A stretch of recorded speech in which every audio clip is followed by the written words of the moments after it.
Hi, everyone, and welcome to the third and final episode of Fiscal Talk, featuring me, Anna Boschniak, marketing assistant at Fiscal Solutions, and Nikolina Basic, who is a legal consultant at Fiscal Solutions. She's an expert on so many countries, but Poland, as she said in the first episode, is her baby because Poland was the first country that she became expert in. Hello, Nikolina. Hello. In the previous two episodes, we talked about a general overview of fiscalization in Poland, and then we talked about online cash registers and Yes. printers in Poland and their main characteristics. But today we're going to cover the topic of virtual cash registers in Poland. Yes, that's right, So, Anna. Thank not you. to delay any further, you go ahead and explain to us a little bit about, the virtual cash registers. How do they work? What do they represent? Yes, I will. First, I want to thank you for these kind words and introduction. Yes, you're right. Fiscalization and Poland was my first, let's say, country, so I'm really thrilled to let's say give my knowledge to you. So basically, virtual cash registers is one of the devices that are currently available on the market in Poland. So if you want to know more about general requirements and general devices that can be found in Poland, you need to see our previously fiscal talks. But for today's topics, I need to say that virtual cash register is the new type of the cash register. It is a type of software cash register. It is a certified solution, certified software, which can function without the hardware device, which can be really convenient because this software, this cash register, can easily be installed on the mobile phone or tablet or computer, and it can be updated remotely. So that is something which is really great. And these devices transmits also data to the tax authority system, pretty similar as it is online devices. But it is really important to state that only certain groups of taxpayers or industries can use these cash registers, though, so they are not defined for, let's say, all taxpayers. They can be used mostly in the passenger or car transport services, taxi services, some, let's say, accommodation services, tourist accommodation facilities, and catering services. So basically those are industries that they are, let's say, different than regular stationary sales when you have a store, when you have a cash register. So only for these taxpayers that I have mentioned, they have a possibility to use this cash register. So there is no obligation to use it. It is a possibility to be used.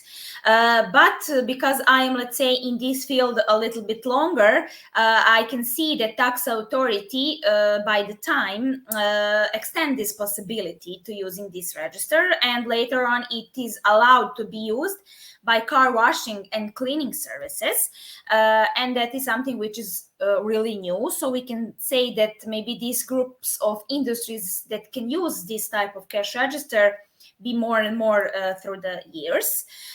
Also, as already mentioned, the communication with the tax authority is almost real time. There is no response from the tax authority server, so it is not, let's say, in real time connection, but data needs to be sent online. And also, what is another possibility and really convenient method of issuing receipt, virtual cash registers can issue e-receipts, and it can be transferred to the customer in the form of SMS or via email. So basically, this is, let's say, the main characteristics of these cash registers, virtual cash registers in Poland.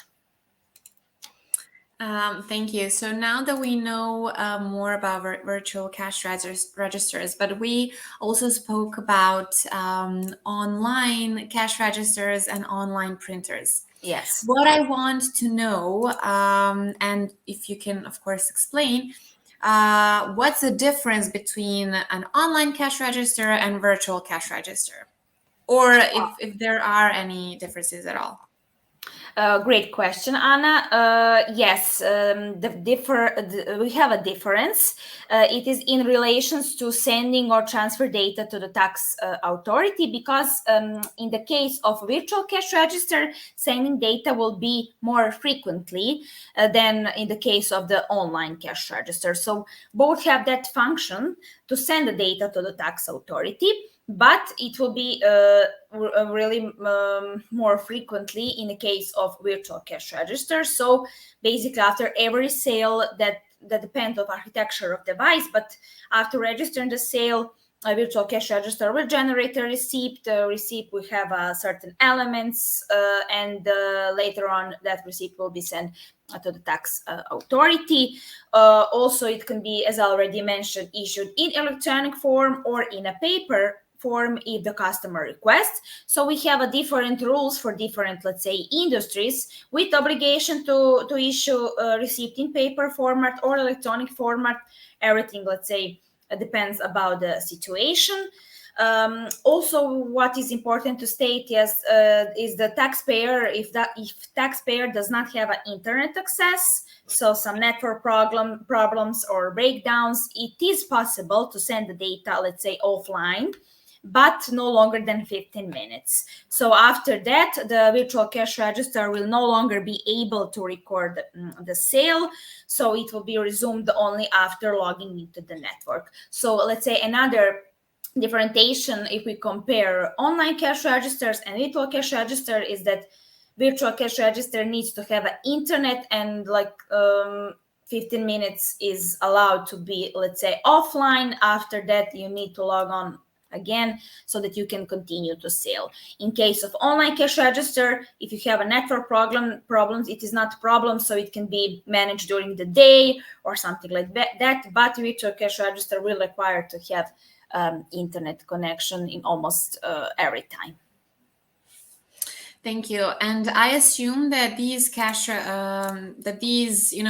virtual cash registers need to pass some certification or registration procedure. If they do, can you tell us a little bit more about that? What happens there? What's the process? Yes, I can. So pretty similar as in other hardware-based system, fiscal device needs to be properly activated, or how we call it, fiscalized, before they can be used. But this procedure in the case of virtual cash register, because they are software cash register, is done online. So online procedure will be managed in case to activate this virtual cash register. Also, for a certification, before being released for use, virtual cash register must go through a certification process, and it will be done by the Central Office of Measures in Poland, which is the main body for certification.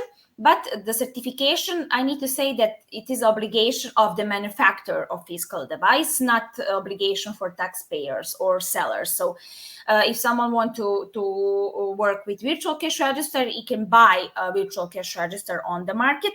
But manufacturers of these devices need to pass certification procedure, and after they pass certification procedure, those devices will be placed on the market. So that is, let's say, a predefined procedure, more technical, let's say, issue. But the software producer will have to have some so-called manufacturer certificate after everything is checked, and when all the requirements are met, entrepreneur will have a possibility to buy this cash register and to start using it to record their sales. Also, that validity of issued certificate for the cash register cannot be less than 5 years and no longer than 10 years from the date of issuance. Also, in this field, it is important to say that there is a registration procedure. So software producer needs to report the certificate of the cash register to the tax authority or National Revenue Agency for the registration procedure, because this body have, let's say, one register when all the cash register needs to be registered, and when let's say, some information about device can be found, so that all solutions will be kept by the head of National Revenue Agency. And as I already mentioned, the virtual cash register needs to be fiscalized, and that will mean that needs to be activated. And activation will be done after the registration procedure, and it will be done online, so everything will be connected to according to requirements. And it will, of course, activation is performed only when the cash register operation mode, so when everything is installed and activate and fiscalized, then the cash register is ready to be used by taxpayers or sellers. Yes, thank you. So we have covered in these 3 episodes a general overview on fiscalization. We covered online cash registers, online printers, virtual cash registers. So thank you, Nikolina. I think this was a very, very useful piece of information for our audience, and I hope you enjoyed too. Thank you for sticking with us throughout these 3 episodes. And we will see you soon in some other Fiscal Talk. Of course, if you want to contact us, contact Nikolina. I will put her email in the bio of this video. Or if you want to read more about Poland and fiscalization in Poland, go check out our fiscal portal. I will put the link in the bio as well. Yes, everything can be on the portal. Sorry, Anna, I need to add, we have a different subjects regarding Poland fiscalization, e-receipts, different documentation, how to explain, when we explain fiscalization of device, registration of devices, e-receipts, online shops, everything. So Fiscal Portal is really great place where you can find all these informations. Absolutely. Thank you for clarifying, and we will see you soon. Thank you for watching. Thank you. Bye-bye. Bye.